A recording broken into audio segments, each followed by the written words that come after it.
The live TV, सच सबसे आगे। नमस्कार, द लाइव टीवी आप देख रहे हैं, आपके साथ मैं हूं आदित्य कुमार। एक कहावत तो आपने सुनी होगी कि बुरे काम का बुरा नतीजा, और आखिरकार जो सच्चाई होती है वो सबके सामने आ जाती है और फिर वो बुरा करने वाला व्यक्ति एक्सपोज होने के बाद बिल्कुल अकेला हो जाता है। जी हां, आप सही सुन रहे हैं, ऐसा ही कुछ इजराइल के साथ हुआ है। इजराइल ने जिस तरीके से गाजा पट्टी पर हमला किया, वहां मासूम लोगों की जान ली। अब उसके बाद जिस अमेरिका के दम पर वो फूले नहीं समा रहा था और जिसको वहां से ताकत मिल रही थी, उस अमेरिका ने भी उसका साथ छोड़ दिया है। जो बाइडेन ने अपने हाथों को पीछे खींच लिया है और सीधे लहजों में कह दिया कि गाजा पट्टी पर कार्रवाई और गाजा पट्टी को अपने पास वापस लेना गलत है, अपने हिस्से में करना गलत है, उस पर कब्जा करना गलत है। ये जो बाइडेन की तरफ से सीधे इजराइल को कह दिया है। यानी आप मानिए कि अब इजराइल भी उसके साथ खड़ा हुआ नहीं दिखाई देगा। देखिए, अब खबरें भी हर जगह चल रही हैं। न्यूज़ नाउ फॉर यूएसए ने भी लिखा है कि जो बाइडेन, अगर इजराइल ने गाजा पर कब्जा किया तो वो बड़ी गलती करेगा।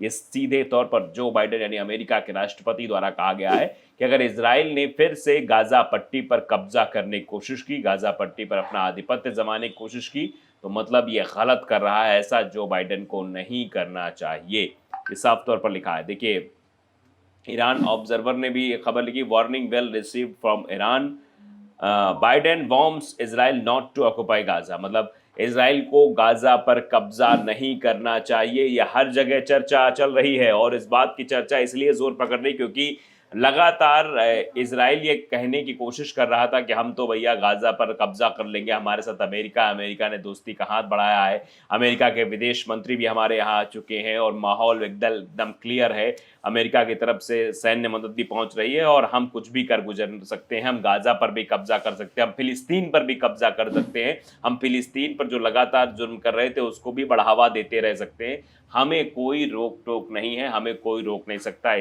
ये दिमाग में बैठा रखा था इजराइल ने, लेकिन इजराइल शायद ये नहीं समझ रहा था कि जिस तरीके से वो अपने नापाक मंसूबों को कामयाबी लाने की कोशिश कर रहा था, वो कामयाब होने वाला नहीं है। तो आप तस्वीरों के माध्यम से भी चीज़ें को देख रहे थे पिछले कुछ दिनों से।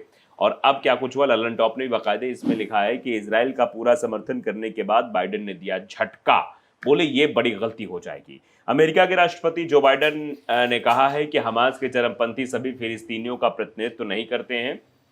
वहीं यूएन के राजदूत गिलाड एर्डान ने कहा कि इजराइल को गाजा पर कब्जा करने या गाजा में रहने में कोई दिलचस्पी नहीं है। यानी पैर पीछे खींच ले तो फिर गाजा को लेकर धमकी इजराइल के द्वारा क्यों दी जा रही थी, फिर लगातार गाजा के बारे में टिप्पणियां क्यों की जा रही थी कि गाजा खाली कर दो, गाजा से जो उत्तरी गाजा में लोग हैं वो दक्षिणी गाजा की तरफ चले जाए, नहीं हम हमला कर देंगे। गाजा पे हमला तब तक करते रहेंगे जब तक हमारे जो इजरायली सेना के लोग हैं उनको जो है जो हॉस्टेज है उनको छोड़ा नहीं जाएगा।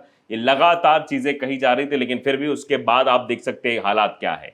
युद्ध में इजराइल को पूरा समर्थन देने के बाद अब अमेरिका के राष्ट्रपति जो बाइडेन ने बड़ा बयान दिया है।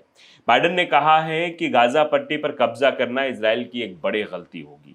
उन्होंने अमेरिकी न्यूज और रेडियो चैनल सीबीएस को दिए इंटरव्यू में यह बात कही। बाइडेन से पूछा गया कि वे गाजा पर इजराइल के कब्जा करने से सहमत है, तो उन्होंने कहा, मुझे लगता है कि एक बड़ी गलती होगी। मेरे विचार में गाजा में जो हुआ वो हमास के कारण हुआ। हमास के चरमपंथी सभी फिलिस्तीनियों का प्रतिनिधित्व तो नहीं करते हैं। मुझे लगता है इजराइल के लिए गाजा पर दोबारा कब्जा करना एक बड़ी गलती होगी। जो बाइडेन से जब पूछा गया कि क्या इजराइल और हमास के बीच युद्ध विराम का समय हो गया है, इस पर बाइडेन ने कहा, हमास के हमले में मारे गए इजरायली और जवाबी हमले में मारे गए फिलिस्तीनियों के बीच एक बुनियादी अंतर है। बाइडेन ने कहा कि इजराइल उनके पीछे पड़ा है जो बर्बर है, उनकी बर्बरता नरसंहार के बराबर है। इसके चलते मुझे लगता है कि इजराइल को जवाब देना ही था, उन्हें हमास के पीछे जाना ही होगा। हमास कायरो का समूह है, वे नागरिकों के पीछे छिपे हुए हैं। अंतर्राष्ट्रीय मीडिया रिपोर्ट्स के मुताबिक दूसरी तरफ संयुक्त राष्ट्र यानी कि यूएन और अमेरिका में इजराइल के राजदूतों गिलाड एर्डान और माइकल हर्जोग ने कहा कि उनके देश को गाजा पर कब्जा करने में कोई दिलचस्पी नहीं है। अगर दिलचस्पी नहीं तो गाजा को लेकर बयान इजराइल की तरफ से क्यों जारी किया जा रहा है? गाजा से फिलिस्तीनियों को हटाने की बात क्यों की जा रही है? गाजा पर हमला क्यों किया जा रहा है? गाजा के मासूम लोगों को निशाना क्यों बनाया जा रहा है? ये समझ नहीं आ रहा। अगर वो गाजा में कोई उसकी दिलचस्पी नहीं है तो ये सब क्यों कर रहा है? हरगोज ने कहा कि हमारी गाजा पर कब्जा या दोबारा कब्जा करने की कोई इच्छा नहीं है, हम 20 लाख ज़्यादा फिलिस्तीनियों के जीवन पर शासन करना चाहते हैं। आप समझिए, ये दरअसल मंसूबा है उन लोगों का, इजराइल के लोगों का। वहीं यूएन में राजदूत गिलाड एडार ने कहा कि इजराइल को गाजा पर कब्जा करने या गाजा में रहने पर कोई दिलचस्पी नहीं है, क्योंकि हम अपने अस्तित्व के लिए लड़ रहे हैं। और जैसा कि राष्ट्रपति बाइडेन ने खुद ही कहा है कि हमास को खत्म करना ही एक रास्ता है, इसलिए हम हमास को खत्म करने के लिए जो भी करना होगा वो करेंगे। दूसरी ओर यूएन के रेसिडेंट कोऑर्डिनेटर और कब्जे वाले फिलिस्तीन के ह्यूमैनिटेरियन कोऑर्डिनेटर लिन हेस्टिंग्स ने कहा कि इजराइल गाजा को नष्ट करने के रास्ते पर है। वे हमास को खत्म करना चाहते हैं, लेकिन उनकी लड़ाई को देखते हुए कहा जा सकता है कि वे पूरे गाजा को खत्म कर देंगे। उन्होंने हमास से बंधक बनाए गए लोगों को बिना शर्त और तत्काल छोड़े जाने की भी अपील की।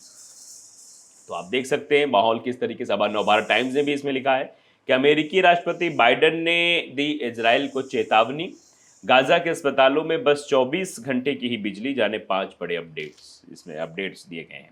इजराइल और फिलिस्तीन के बीच हालात हमास के हमले के बाद गंभीर होते जा रहे हैं। जहां अमेरिकी राष्ट्रपति जो बाइडेन ने गाजा पर इजरायली कब्जे को लेकर बड़ी गलती करार दे डाला है, तो वहीं इजरायली सेना गाजा बॉर्डर पर जमा है। आगे क्या होता है ये कोई भी नहीं जानता, लेकिन सवाल यही है कि जब अगर इजराइल कह रहा है गाजा से हमें मतलब ही नहीं है, तो गाजा पर दोबारा कब्जा करने के लिए वो अपने नापाक मंसूबों को क्यों वहां पर जो है दिखाई दे रहा है, क्यों हमला कर रहा है वहां पर, क्यों चेतावनी दे रहा है फिलिस्तीनियों को, क्यों अल्टीमेटम दे रहा है कि वहां से आप निकलिए।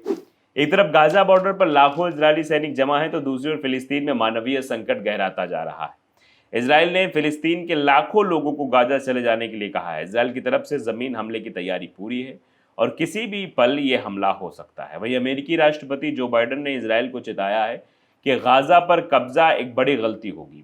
इस बीच अब मिस्र ने भी अपनी सीमा पर सैनिकों की संख्या भी बढ़ा दी है। उसे आशंका है कि इजराइल की तरफ से हजारों फिलिस्तीनी शरणार्थियों को सिनाई रेगिस्तान भेजा जा सकता है। जानिए इस जंग के अब तक क्या अपडेट रहे हैं। इजराइल पर बाइडेन का जो बयान आया है वो सबसे ज्यादा इस वक्त चर्चा का विषय बना हुआ है। अमेरिकी राष्ट्रपति जो बाइडेन ने चेतावनी के लहजे में कहा है कि गाजा पर इजराइल का कब्जा एक बड़ी गलती होगी। बाइडेन ने सीबीएस के 60 मिनट कार्यक्रम को दिए गए इंटरव्यू में पूछा गया था कि क्या वो इस तरह कदम का समर्थन करते हैं या करेंगे। उन्होंने कहा, मुझे लगता है कि एक बड़ी गलती होगी। गाजा में जो हुआ वो हमास और हमास के चरमपंथी सभी फिलिस्तीनियों का प्रतिनिधित्व नहीं करते हैं, और मुझे लगता है कि इजराइल के लिए गाजा पर फिर से कब्जा करना एक गलती होगी। इससे पहले रविवार को अमेरिकी विदेश विभाग ने पुष्टि की थी कि 13 अमेरिकी नागरिक लापता हैं। ऐसा माना जा रहा है कि उन्हें हमास ने बंधक बना लिया है।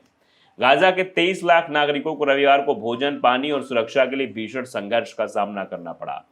हमास के आतंकियों के इजराइल पर अप्रत्याशित हमला करने के एक सप्ताह बाद गाजा में फिलिस्तीनी बुनियादी जरूरत की चीजों से भी वंचित हो गए हैं।